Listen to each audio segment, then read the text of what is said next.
Frank Cordwell, occupation tutor, retired, age 85.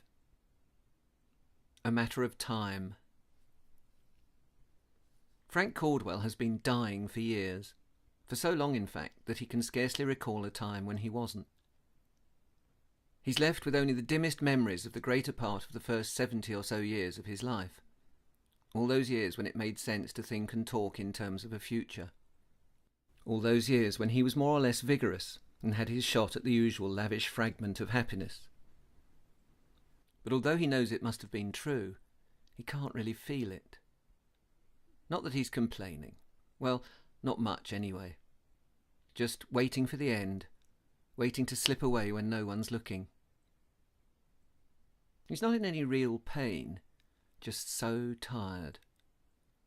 He's been in bed for almost 3 years now, pretty much since the doctor told him that it was hopeless, that it was only a matter of time, that they would do what they could to keep him comfortable. And of course, he's outlived everyone's expectations. He's watched the progress of 3 springs, summers, autumns and winters through his window. And now he's conscious of the first signs of a 4th spring, of that subtle change of light on the ceiling that only the bedridden ever notice. On the backs of his hands he can feel the molecules of air warming and accelerating out of their winter torpor. Frank never married and never had kids. He's been alone for much of his life. His sisters are all dead. Consequently, loneliness isn't really an issue. A woman paid by social services comes in twice a day to bathe him and change his sheets whenever necessary. Meals on Wheels do the rest. Not that he has much appetite. Too tired. So he lies here, sometimes on his back, sometimes on his right side, waiting for it to be over. The notion of an afterlife has no interest for him. He's confident that, when it comes to it, his death will be no more eventful than closing the curtains in an empty room, switching the light off, quietly shutting the door. Dozing and dreaming, he slips in and out of consciousness. But in his increasingly rare periods of wakefulness, he tries to remember every line of poetry he ever had by heart, Wordsworth and Tennyson and Browning and Swinburne and Edward Lear. Occasionally, friends phone or email or visit, but although he's grateful, he no longer encourages this. Too exhausting. Besides, he's moved well beyond their reach. And sometimes, just occasionally, he allows himself to think about Richard. He rations these moments not because he fears that such memories will break his heart, but because he's afraid of forgetting something important, of his memory failing. It's all tucked away so neatly in his head, so dealt with and in proportion, that it seems risky to unpack it all yet one more time.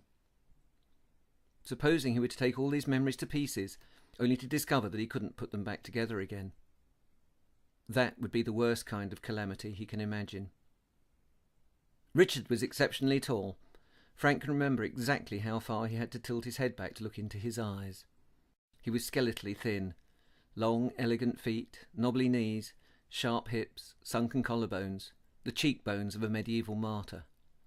His skin shone and always looked slightly hot to the touch.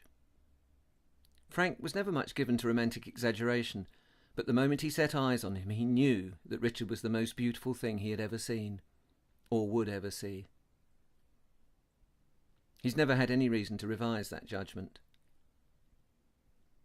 After he'd left his first teaching job under something of a cloud, Frank had found long-term refuge with a pretentious tutorial agency, all wood panelling and parchment invoices. He taught classics and something called General Studies, which was where Richard came in, quite literally. The son of some African gangster, he was in the UK ostensibly to prepare himself for university. In fact, he spent his time in exclusive clubs chasing girls and consuming expensive cocktails. He was 10 minutes late for his first appointment with Frank. He looked exhausted and reeked of alcohol. For a moment, Frank thought his heart would stop, but he recovered and started to talk about whether or not we can learn anything from history. After a few moments, Richard told him that none of this was necessary, that he was happy to come to Frank's classes so long as nothing was expected of him, that he had no interest in studying, but that Frank would still get paid provided there was a reasonable report each term that could be sent to his father. Frank had to explain that this was impossible. When Richard left, Frank assumed that he had blown it.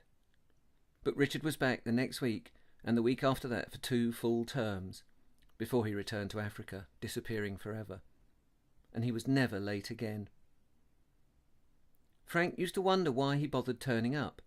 Certainly he refused to put in any effort, but was always polite and respectful, always absolutely elsewhere. For the first 3/4 of an hour of every session, Frank talked about ideas and societies. For the last 15 minutes, Richard talked about what he had done the night before, the girls he had met, their hair, their clothes. And because Richard never missed, Frank knows that he spent exactly 19 hours and 50 minutes in the same room as the great love of his life. 19 hours and 50 minutes of fighting the instinct to put his hand on Richard's arm, to put his arms around Richard's neck. 19 hours and 50 minutes in which the past fell away and he could scarcely recall a single fact about classics. 19 hours and 50 minutes of joy and torment. 19 hours and 50 minutes of stopping himself saying something he might come to regret.